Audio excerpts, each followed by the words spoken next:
2024년 LLM 세미나 Generative Pre-trained Transformer GPT 논문 발표 시작하겠습니다. 목차는 다음과 같이 구성되어 있습니다. 이제 백그라운드에서 LLM이랑 GPT 1, 2에서 공통적으로 사용되는 이 인코딩 방법이 있는데 거기에 대해서 간략하게 말씀드리겠고 그 다음에 GPT-1 그리고 GPT-2 순으로 말씀드리겠습니다. 이제 LLM을 전체적으로 한번 보자면 말 그대로 대규모 데이터셋으로 학습되었고 대규모 파라미터를 가진 언어 모델을 보통 얘기를 합니다. 이 기존의 그 PLM이라고 불리는 프리트레인드 랭귀지 모델들을 대규모로 확장을 하게 되면서 이 성능이 엄청나게 늘어난다는 것을 확인하게 됐는데 여기서부터 이제 LLM이라는 말들이 점점 등장하기 시작하면서 이 LLM에 대한 경쟁이 굉장히 심화되고 있는 상황입니다, 현재. 근데 이 거대의 언어 모델이라는 게 이 거대의 기준이 정해진 게 아니지만 대표적으로는 이 GPT-3가 학습한 파라미터 개수가 1750억 개인데 그것을 조금 기점으로 두고 얘기를 하고 있지 않나 라는 생각이 듭니다. 일단 PLM과 LLM의 전체적인 히스토리를 살펴보게 되면은 오른쪽 그림과 같습니다. 여기서 트랜스포머를 좀 기반으로 했을 때 세 가지로 나눌 수 있는데 이제 버트부터 쭉 올라가게 되는 인코더 기반, 그리고 인코더랑 디코더를 모두 사용해서 좋은 모델을 만들겠다는 게 이제 T5하고 바트부터 쭉 올라가게 되는 이 인코더 디코더 기반이고요. 그리고 오늘 저희가 살펴볼 GPT-1과 GPT-2 쭉 올라가서 이제 뭐 라마부터 시작을 해서 굉장히 많은 모델들이 나오고 있는데 이게 이제 디코더만을 사용을 해서 이제 생성에 좀 초점을 두겠다 라는 것을 나타냅니다. 그리고 완전 루트 쪽에 있는 워드2백이나 아니면 뭐 엘모 이런 것들은 기본적으로 좀 트랜스포머가 아니라 기존의 RNN 구조를 사용한다든지 이런 모델들이기 때문에 현재는 엄청나게 많은 연구가 이루어지고 있진 않습니다. 이제 원래는 기존에는 이 시퀀스 데이터 처리에 이 RNN 구조, LSTM이나 GRU 같은 RNN 구조가 굉장히 많이 사용되었습니다.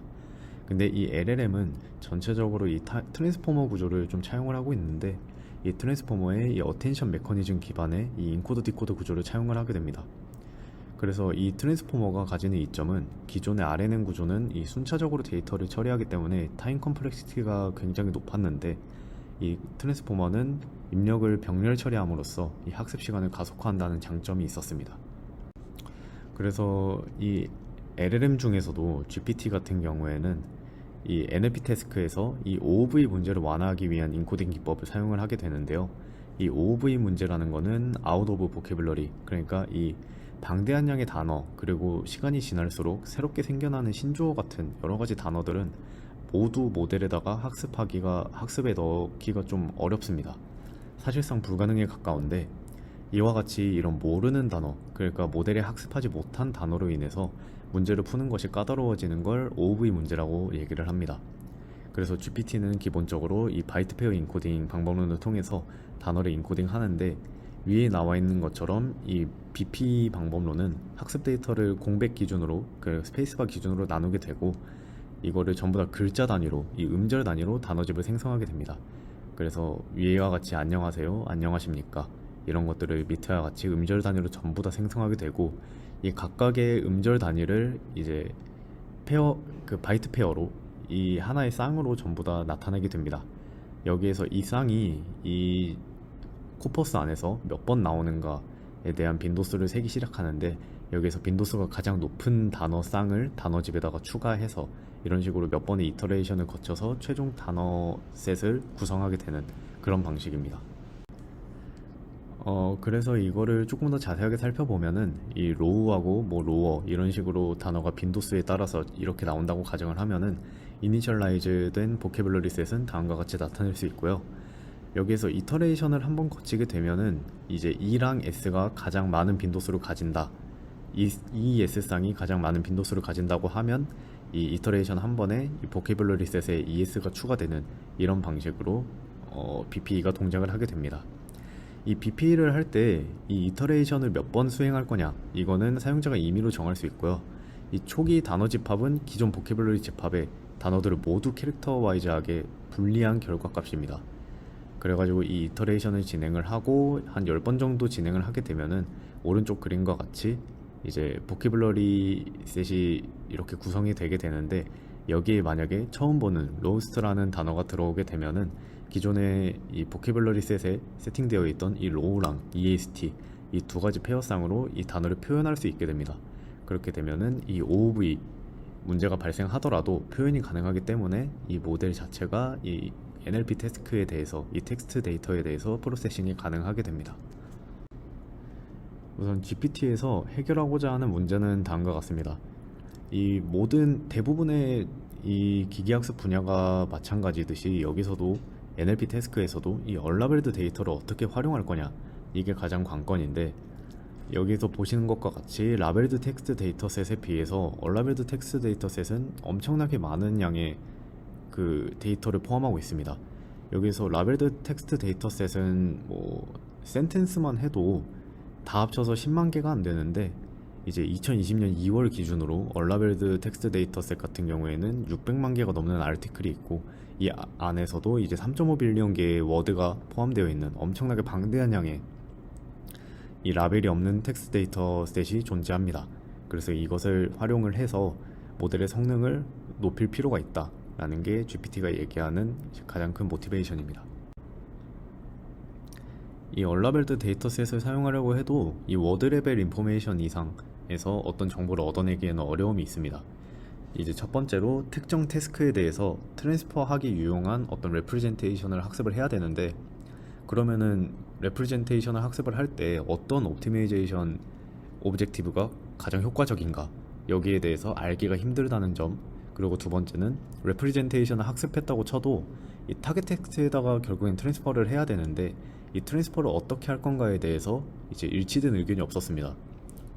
그렇기 때문에 이러한 좀 불확실성, 이제 여기저기서 가장 좋은 방법론은 뭐다, 이런 불확실성 때문에 이 NLP에서 세미 슈퍼바이즈드 러닝이 좀 많이 발전을 하는데 어느 정도 시간이 걸렸습니다. 그래서 이러한 문제들을 좀 해결하기 위해서 GPT 논문에서는 이 세미 슈퍼바이즈드 러닝의 다양한 태스크에서 트랜스퍼하기 적합한 이 유니버설 레프레젠테이션을 학습하는 게 목적입니다.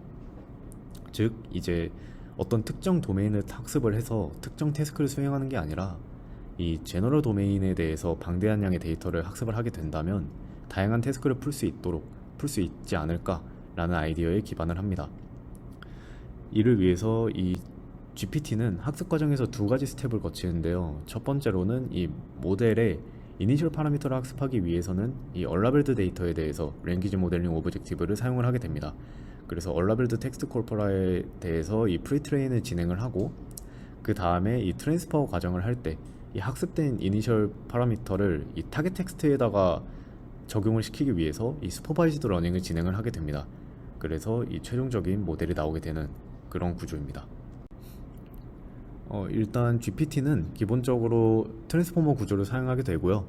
트랜스포머 중에서도 이제 디코더 블록만을 쌓아 올렸다고 흔히 알려져 있습니다.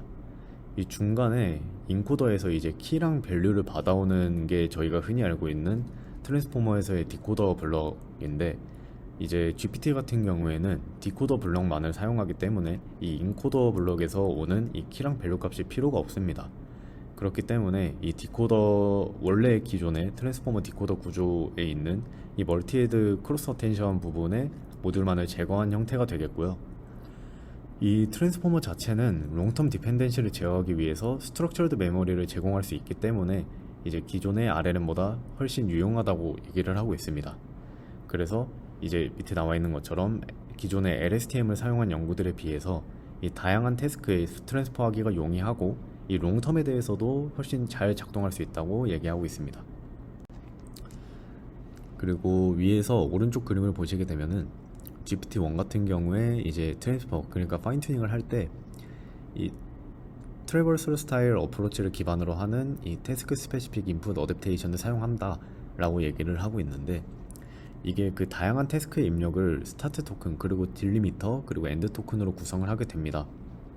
원래 기존에는 이 하나의 트랜스퍼를 진행을 할 때 이 특정 태스크를 위해서 모델 구조를 좀 많이 변형을 시키거나, 아니면 하나의 모델이 그냥 딱 하나의 스페시픽 태스크에만 적용될 수 있는 그런 구조를 했다면, 앞에서도 얘기했듯이 이 GPT는 되게 제너럴한 유니버설한 레프레젠테이션을 학습을 해서 되게 다양한 태스크에 대해서 동작을 할 수 있도록 하는 게 목적이기 때문에 이와 같이 이 스트럭처드 텍스트 인풋을 하나의 이 전체적인 시퀀스 토큰으로 만들어서 토큰의 시퀀스로 만들어서 모델을 약간만 변형을 하더라도 좋은 성능을 낼 수 있도록 하는 방법론을 차용을 합니다. 그리고 기존에 GPT가 나오기 직전에 나온 게 엘모인데, 이 엘모는 구조를 보시게 되면은 이제 인풋이 들어오게 되면 왼쪽에 forward 랭귀지 모델과 그리고 backward 랭귀지 모델, 오른쪽에 있는 backward 랭귀지 모델, 이렇게 두 가지로 구성이 됩니다. 그래서 우리가 엘모를 사용하게 될 때는 이 LSTM의 히든 노드들과 그리고 히든 노드들의 그 값과 가중치를 사용하게 되겠고요. 그리고 오른쪽에 있는 GPT 구조 같은 경우에는 백월드를 사용하지 않고 포워딩만 사용을 하게 됩니다. 그리고 저희가 만약에 이걸 사용하게 된다면 이제 포워드에서도 마스킹된 값들이 사용이 되게 되고요.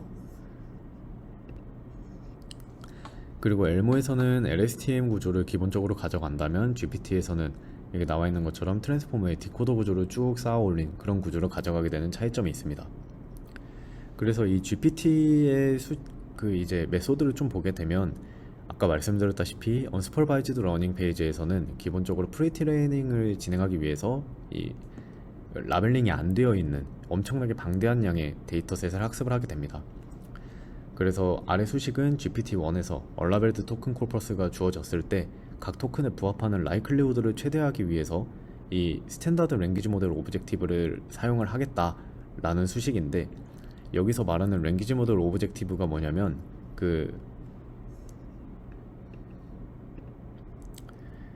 이 로그 P 안쪽에 UI 그리고 UI-K부터 UI-1까지에 대한 조건부 확률이 나타나게 되죠. 그러면은 이게 의미하는 게 UI-K부터 UI-1까지를 보고 그 다음에 나올 단어가 UI가 나올 확률이 높아지도록 파라미터인 이 세타를 조정하겠다, 학습하겠다 라는 의미입니다. 그래서 다시 한번 정리를 하면은 이 얼라벨드 텍스트 데이터가 주어졌을 때 랭귀지 모델 오브젝티브를 기반으로 이 맥시멈 라이클리후드를 구하는 수식이 필요하다, 이거를 통해서 프리트레이닝을 진행하겠다 라는 것을 알아두시면 되겠습니다.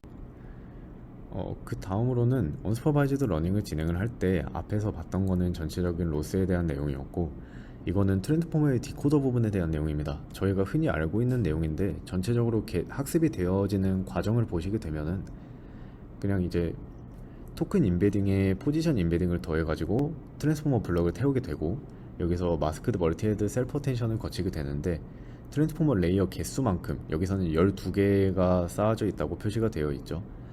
트랜스포머의 레이어 개수만큼 거친 후에 이제 마지막에 소프트맥스를 태워서 최종적인 이제 뭐 텍스트 프레딕션이나 클래시파이어 이런 거에다가 집어넣는 그런 과정을 나타내고 있습니다.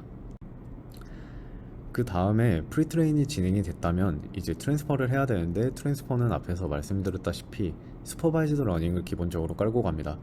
그렇기 때문에 여기서는 라벨드 데이터셋을 가정을 하는데, 이 라벨드 데이터셋 C에 대해서 이 인풋 토큰 X1부터 XM까지 프리트레인드 모델의 입력으로 들어갑니다. 그리고 이 마지막 트랜스포머가 이렇게 쭉 쌓아져 있는데, 이 마지막 트랜스포머의 액티베이션을 이렇게 출력을 하게 되고요. 그 다음에 이 마지막 단에서 나온 이 아웃풋을 이 최종적으로 리니어 아웃풋 레이어를 거쳐서 저희가 얻고 싶은 아웃풋 Y를 예측하게 됩니다. 그래서 아래 수식처럼 나타낼 수 있고, 그 위 수식을 통해서 나온 값은 아래 오브젝티브 펑션을 맥시마이즈 하도록 학습이 됩니다. 이 부분은 앞에서 봤던 부분하고 동일하죠. 여기서 추가적으로 봐야 될 부분은 이 L2에 대한 이 슈퍼바이즈드 트랜스퍼에 대한 내용은 앞에서와 동일한데, 이제 논문에서는 억실러리 오브젝티브 펑션을 사용하게 됩니다. 그러니까 이거를 사용하는 이유는 제너럴라이제이션 어빌리티를 향상시킬 수 있고, 그리고 컨버전스, 이거를 사용하니까 이 수렴하는데 훨씬 더 빠른 시간 안에 수렴이 되더라, 그래서 파인 튜닝 하는데 훨씬 더 빨라지더라 라는 것을 얘기를 합니다.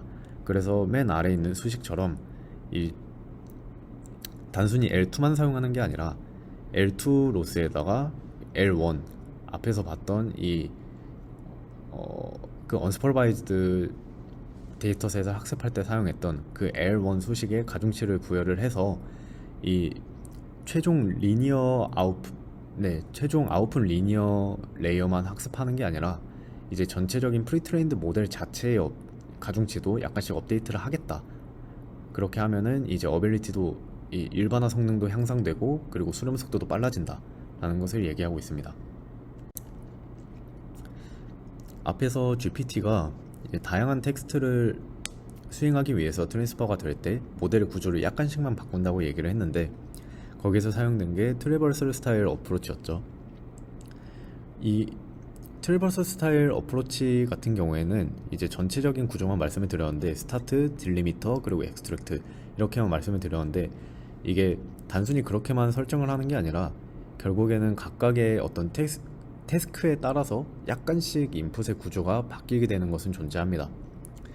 여기에서 클래시피케이션 같은 경우에는 그냥 어차피 텍스트만 텍스트만 들어가면 기본적으로 클래시피케이션이 되기 때문에 스타트, 텍스트, 그리고 익스트랙트 이 순서대로 그대로 들어가게 되면 되는데, 이제 인테일먼트나 이제 시밀러리티를 파악할 때, 그리고 이 멀티플 초이스라고 나와 있는데 이 퀘스천 앤서링 태스크에 대해서는 다음과 같이 구조를 따라가야 됩니다.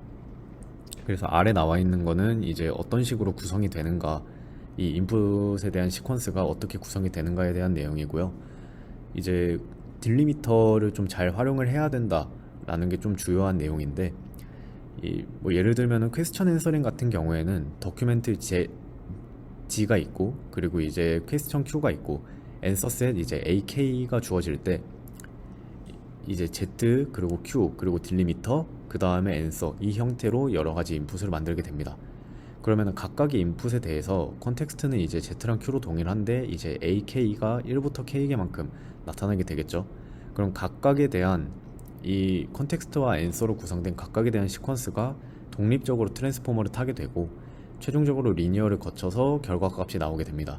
그럼 그 결과 중에서 어떤 게 가장 높은 확률로 정답일까 라는 것을 소프트맥스를 거쳐서 최종적으로 이제 확률이 가장 높은 앤서를 아웃풋으로 도출하는, 이런 식으로 이제 사실상 트랜스포머 구조 자체는 변형이 거의 없이 이 인풋에 대한 변형만으로도 여러 가지 태스크를 진행할 수 있다라는 게 가장 큰 이제 모티베이션입니다.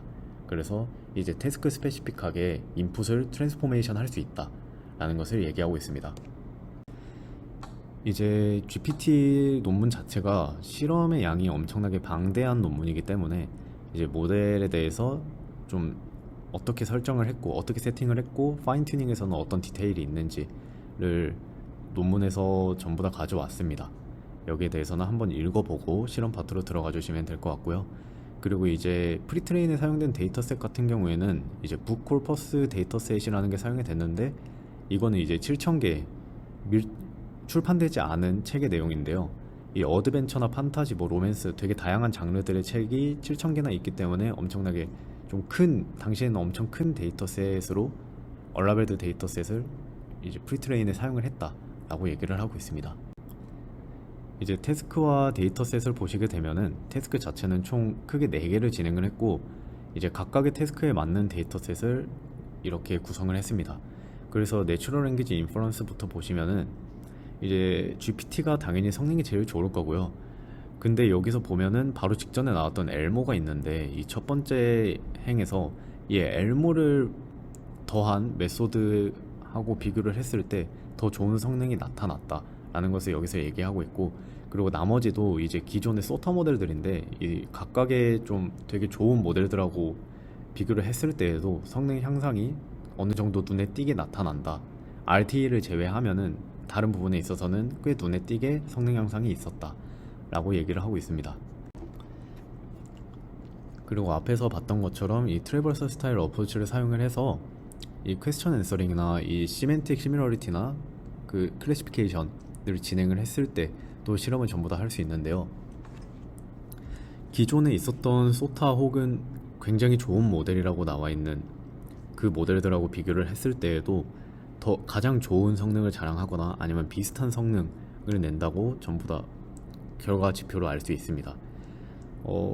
그러니까 GPT가 모든 태스크에 대해서 소타는 아니더라도 하나의 모델로, 하나의 프리트레인드 된 모델로 다양한 태스크들을 실제로 좋은 성능을 띠면서 풀 수 있고, 심지어 그 중에서도 이제 기존에 있었던 모델들보다 성능 향상을 보여주면서 소타에 가까운 성능을 보여주면서 이렇게 태스크를 제너럴라이제이션 할 수 있다는 게 엄청나게 큰 모티베이션이라고 생각이 듭니다. 이제 어블레이션 스터디에서는 왼쪽 그림 같은 경우에는 당연한 얘기일 수도 있는데 이 레이어가 점점 많이 쌓일수록 전체적으로 이제 성능이 증가하더라 라는 것을 보여주고 있고요. 그리고 오른쪽 같은 경우에는 이 파인 튜닝을 진행을 할 때 파인 튜닝을 거의 진행하지 않는 거하고 파인 튜닝의 양을 엄청나게 늘리면서 성능 향상이 있었다 라는 것을 얘기를 하고 있습니다. 그 다음으로는 이제 어블레이션 스터디로 아까 봤던 이 프리트레이닝 부분이나 억실러리 오브젝티브 펑션 그 두 가지를 이제 제외했을 때도 성능 향상이 얼만큼 차이가 나는가를 보게 되는데요. 이제 두 번째, 세 번째, 네 번째 행은 이제 각각 다음과 같이 설명할 수 있겠고, 여기에서 알 수 있는 거는 이 대용량 데이터셋에 대해서는 이 억실러리 오브젝티브 펑션이 확실히 이점을 가집니다.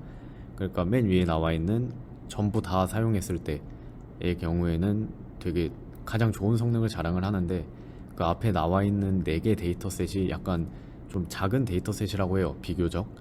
그래서 이 비교적 작은 데이터셋에 대해서는 확실히 이 억실러리 오브젝티브 펑션을 뺐을 때가 오히려 성능이 더 좋았다 라는 것을 얘기하고 있습니다.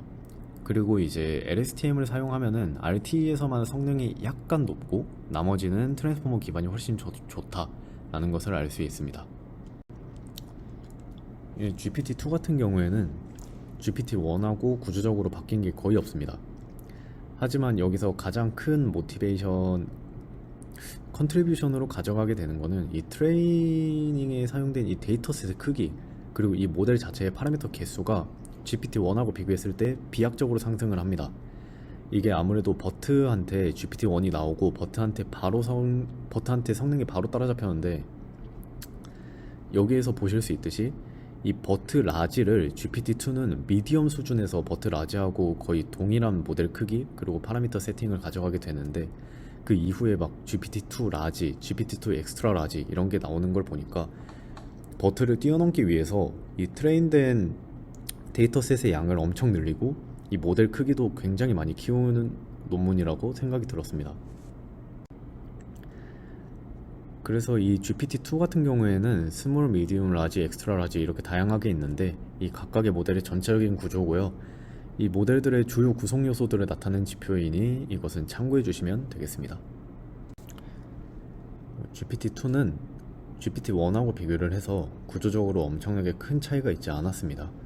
그렇기 때문에 이 아키텍처에 대해서 어떻게 설명을 드리기보다는 이 텍스트 데이터셋을 인코딩을 할 때 약간 달라진 점이라던가 아니면 GPT-2에서 이 논문 자체에서 어느 부분을 좀 키워드를 줬는지 그 부분에 대해서 말씀드리도록 하겠습니다.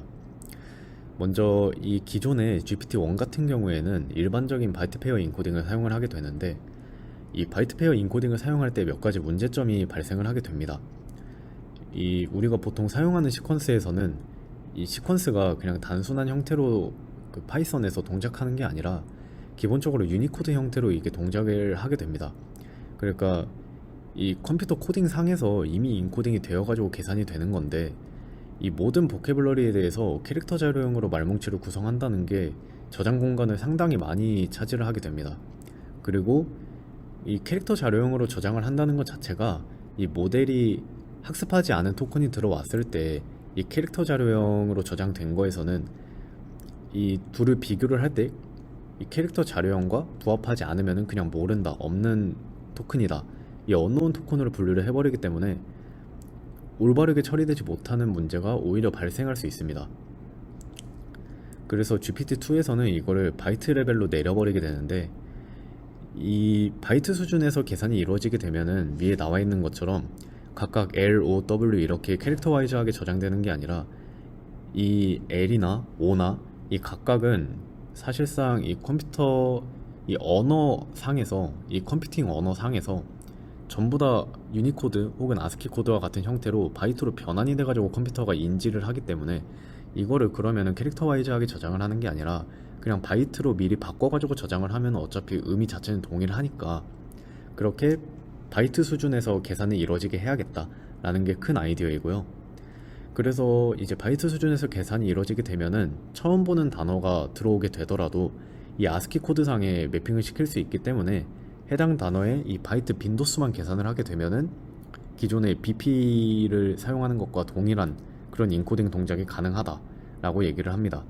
또한 이 바이트 레벨 수준으로 내려오게 되면은 이 공간도 256바이트 정도만 있으면은 이 베이스 버케블러리 셋을 마련할 수 있기 때문에 메모리 효율성도 굉장히 뛰어나다고 말을 합니다. 여기서 256바이트는 정확히 왜 256바이트인지는 잘 모르겠지만 제가 생각하기에는 기본적인 아스키 코드가 128바이트면은 전부 다 표현이 가능하니까 여기에서 각각 영문이나 아니면 한글 이런 다른 언어들에 대해서 2바이트씩 이게 인코딩이 된다고 알고 있기 때문에 128 곱하기 2를 해서 256바이트 정도만 있으면은 이 세팅을 마련할 수 있다 라고 얘기하지 않았나, 그렇게 이해를 하고 있습니다. 그 다음에는 이제 앞에서 GPT-1에서도 마찬가지인데 이 셀프 어텐션을 왜 사용하는가에 대해서 잠깐 말씀드리겠습니다. 제가 이해를 하기에는 이 셀프 어텐션을 통해서 이 NLP 태스크를 진행하게 되면 보다 인간적으로 시퀀스를 바라볼 수 있다고 생각이 듭니다. 그러니까 기존의 RNN 구조보다 이 셀프 어텐션 구조를 통과하게 되면은 이 it이라는 토큰이 쿼리로 들어왔을 때 앞선 단어들의 각각의 셀프 어텐션 스코어를 나타낼 수 있는데, 이 it이 어를 뜻할 확률이 0.3, 뭐 로봇을 뜻할 확률이 0.5 이런 식으로 나타내게 됩니다. 사람이 시퀀스, 그러니까 한 문장을 볼 때도 뭐 로봇 must obey the orders given it, 이 문장을 볼 때 이 it이 무엇을 뜻하는지 사람은 이제 되게 본능적으로 혹은 자동적으로 이게 대충 어떤 것을 뜻한다라는 게 전부 다 링크가 가능합니다. 근데 트랜스포머에서 사용하는 이 셀프 어텐션이 그런 부분하고 굉장히 비슷하게 동작을 하기 때문에 저는 좀 인간적으로 시퀀스로 바라볼 수 있다 라고 이해를 하고 있습니다. GPT-2는 탑K 파라미터를 사용하기 때문에 이 왼쪽 그림에서처럼 이제 다음 단어를 예측할 때 확률에 기반해서 탑K만큼 단어를 나타낼 수 있습니다. 각각의 확률이 얼마나 되는지를 좀 알려줄 수 있고요. 오른쪽 그림에서 볼 수 있듯이 이제 왼쪽은 탑K 방식으로 뭐 보여주는 거고, 오른쪽 같은 경우에는 이제 가장 높은 확률을 예측하는, 여기에서 보면은 이제 스타트 토큰이 들어갔을 때 맨 처음으로 더가 나오는, 가장 높은 확률을 가지는 더가 나오는 이런 방식으로 예측이 진행이 됩니다. 제가 생각한 GPT-2의 키포인트는 크게 세 가지입니다. 이제 GPT-2는 방금 아까 설명드렸다시피 기본적인 BP만 사용하는 게 아니라 이 바이트 레벨 BP를 통해서 이 보케블러리를 토커나이징 했다는 점에서 기여점이 있습니다. 이 바이트 레벨로 내림으로써 아까 말했던 그 여러 가지 문제점들을 완화한 것도 있지만, 이 기본적으로 GPT-2가 가져가는 이 성능의 향상이 기존의 GPT-1에서보다 훨씬 더 큰 데이터셋으로 프리트레이닝을 진행을 했고, 모델 크기도 키울 수 있었기 때문에 이 엄청나게 큰 데이터셋을 학습을 하는데 이 바이트 레벨 BP가 어느 정도 좀 도움이 됐다 라고 생각이 들었기 때문에 키포인트로 잡았습니다. 그래서 학습 시에 최대 512개의 토큰이 동시에 처리가 된다고 하는데, 이것 또한 그 당시에는 좀 학습 효율성이라던가 그런 부분에서 큰 이점이 있었을 거라고 생각이 됐기 때문에 이 부분도 키포인트라고 생각이 됐고, 그리고 레이어 노멀라이제이션에 대한 얘기가 나오게 되는데, 이 노멀라이제이션과 이 레이어의 위치가 이 트랜스포머 구조에서 상당히 중요한 역할을 한다고 논문에 나와 있습니다.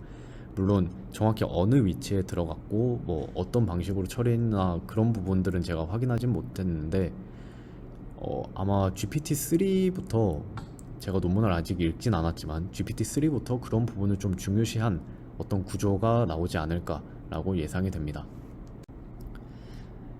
이제 익스페리먼트 부분을 보게 되면 모델 사이즈에 따른 퍼플렉시티 차이가 나타나게 되는데, 이 퍼플렉시티라는 것 자체가 이 데이터셋에 대해서 얼만큼 잘 학습을 했는가, 얼만큼 이 데이터셋을 혼동하지 않고 올바르게 학습을 했는가 라는 것으로 이해를 했습니다. 그래서 이 퍼플렉시티는 낮으면 낮을수록 좋고, 이 랭귀지 모델의 파라미터가 높아질수록 퍼플렉시티가 낮아지더라. 즉 이 파라미터가 굉장히 많아지게 되면은 퍼플렉시티가 낮아지니까 이 모델 자체의 성능도 점점 높아질 거다라고 얘기를 하는데, 이 모델의 성능과 이 파라미터 간의 관계, 그리고 퍼플렉시티와의 관계는 이제 논문 자체에 추가적인 실험 파트가 있었던 걸로 기억을 해서 그 부분을 참고해 주시면 더 이해하는 데 도움이 되실 것입니다. 그리고 밑에는 다양한 데이터셋에 대한 제로샷 성능인데, 이게 GPT-2가 이제 다른 위에 나와 있는 소타 모델들하고 비교를 했을 때 이제 상당히 좋은 성능을 보이는 부분도 있지만, 뭐 1BW 같은 경우에는 좋지 못한 부분도 분명히 있습니다. 근데 그 여기서 보이는 게 GPT-2가 그 각각의 데이터셋에 대해서 학습을 진행한 다음에 성능을 비교한 게 아니라 단순히 프리트레이닝만 진행을 하고, 이 소타 모델들은 이 각각의 태스크에 맞게, 각각의 데이터셋에 맞게 트랜스퍼를 진행했음에도 불구하고 이 트랜스퍼를 진행하지 않은 제로샷 성능의 GPT-2가 더 좋은 성능을 냈다는 것은 분명히 좀 눈여겨볼 점입니다. 그리고 이 람바다나 CBT 같이 이제 랭귀지 모델의 롱텀 디펜던시를 측정하는 데이터셋이 있는데, 여기서도 좀 비약적으로 성능 향상이 이루어진 것을 보면은 확실히 롱텀 디펜던시에 대해서 트랜스포머 구조가 잘 학습을 하고 있다. 그리고 데이터셋을 엄청나게 늘려서 이런 부분들을 더 잘 모델이 이해하고 있다 라는 점을 알 수 있습니다. 여기는 이제 퀘스천 앤서링에 대한 지표인데요. 일단은 학습되지 않은 퀘스천 데이터셋에 대한 앤서를 나타낸다는 것부터도 굉장히 눈여겨볼 점인데, 그 정확도도 상당히 높습니다. 그리고 그 정확도뿐만 아니라 그 학습되지 않은 퀘스천에 대해서 앤서를 도출을 할 때 거의 확신을 갖고 도출하는 경우가 이제 80%, 뭐 70%, 60% 이런 식으로 좀 큰 확률을 갖고 아웃풋을 도출하는 경우가 있는데, 이런 것들을 보면은 확실히 이 퀘스천 앤서링에서도 제로샷 성능이 상당히 좋다라는 것을 알 수 있습니다. 이 외에도 정말 많은 실험이 존재합니다. 이제 특히 이제 뒤쪽에 어펜딕스를 쭉 보게 되시면은 이렇게 컨텍스트가 주어지게 됐을 때 GPT-2가 만든 거랑 그리고 좀 조그만 모델이 만든 거랑 이제 전부 다 비교를 해 놓습니다. 이런 거를 보면 GPT-2가 그 당시에 정말 그럴싸하게 문장을 생성할 수 있었다, 그 당시엔 정말 센세이션이었겠구나, 그런 생각이 좀 들었고요. 이게 실험이 너무 많기 때문에 전부 다 제가 담아올 수가 없었습니다. 그래서 이 부분은 또 읽기도 좀 편하게 되어 있어서 시간 나실 때 논문 뒤쪽에서 쭉 읽어보시면은 그 당시에 GPT-2가 왜 그렇게 각광을 받았는지에 대해서 아실 수 있을 것 같습니다.